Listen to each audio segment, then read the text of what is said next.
So the first thing I wake up in the morning is I'm really just trying to focus on maximizing that time to wake up in the morning, because I've realized that for me, I'm a very strong morning person. That's my time to really invest in myself, focus in myself. So the first thing I wake up is I try and sit and Were write. you an early riser earlier? No. I mean, I've always been an early riser, but not very, like not at the extreme of the morning. Now I just, like when everything is shut down, when the world is silent, that's the hour now I tend to enjoy the most.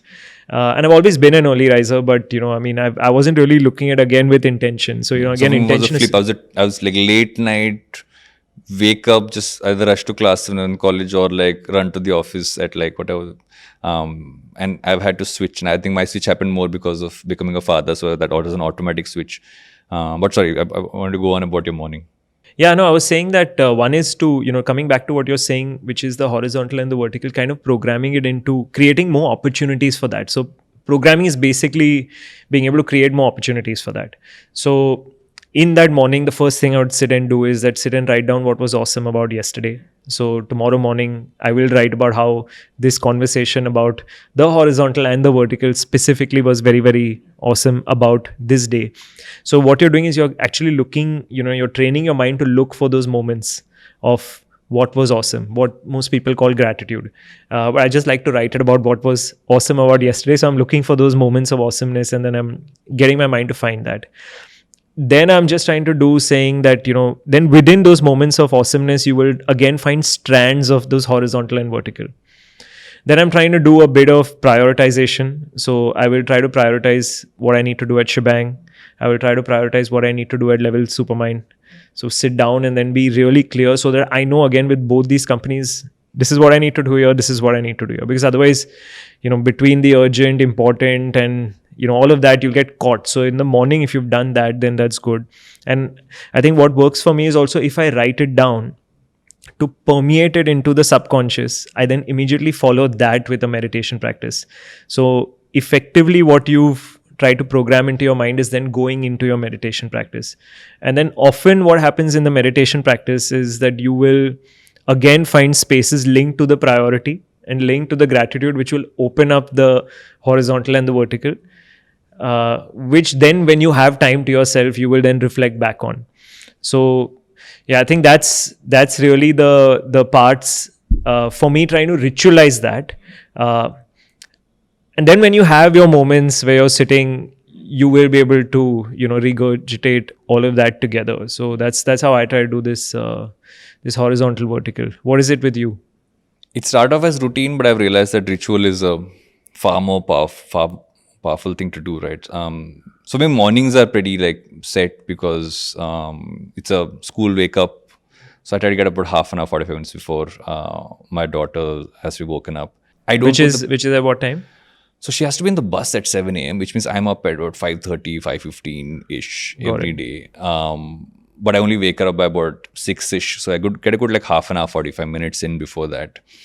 I started something I call a grounding practice. It's not something which I came up with. It's something I do anyway, is that I have 2 dogs at home and I wake up in the morning and I clean up any pee or anything else that's been left over. So for me, it's like you start your day by saying, oh, this is like ground zero. Like you got to start your day with that. And I occasionally journal. Yeah, for me, that's making my bed.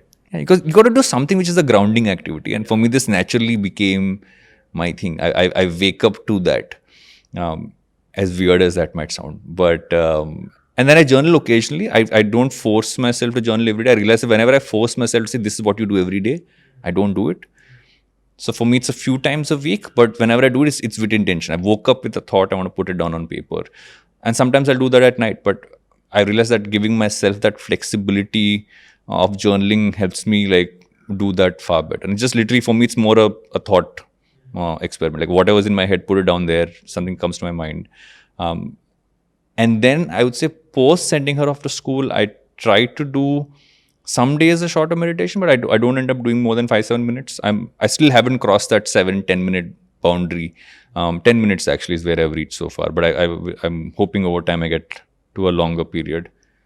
And for me, it's the workout. It's the workout and a few things like the lime water I drink in the morning, or the fact that I spend time with my son who we had 6 months ago. I think some of those pieces for me, I have certain things I do with my daughter, with my son. I say hello to the world with her when I wake her up. With my son, I have a few things that I've started to do with him. So for me, it's been building those rituals, which I almost use as a... Yeah. But the one thing I'm not the best at is what you said, is to set the intention of what you're going to be focusing on at work. Something I'm trying to do a little bit more. But my problem is, even when I do that, I don't end up sticking to it. If people behind the camera will laugh here, I can see a few laughs are behind, because I will never stick to it. The standing joke in this space is that whenever I go for a break, which is a holiday or weekend away, I come back and change a lot of stuff around, because I suddenly get that time to pause. So the worry for everybody here is that when Varun takes a pause, he might change too many things. I prefer what your system is to kind of set clear intentions daily and move with that. So I do it on Monday morning, where I set it for the week, and then I break that into chunks on every day. So Sunday evening, I really take the time for that. I mean, again, I don't have 2 kids, so I'm not investing my energies there. So I'm investing a lot of that energy inwards to really figure that part out. So that's the advantage. I mean, I think again, each one, the bits that you have its set of advantages, and I'm just trying to play to my strengths in terms of what kind of life I've been put into. So the week bit, I think really, it was day, but I also saw that when I'm just doing it by the day, it's meandering a bit. But then when you do it by the week, at the start of the week, and then you chunk it into days, then the chances of meandering are significantly reducing. And I'm now trying to get to a month into the weeks, so that it's a bit more structured. And I felt like I needed to do that, because once we were given birth to level supermind, what started to happen is that I really wasn't able to prioritize between the two. Yeah. So then I sat down and said that, look, I need to be able to program myself to be able to do this, because otherwise I'm swayed. Did that make you rethink things? If it did, make sure you check out the full episode.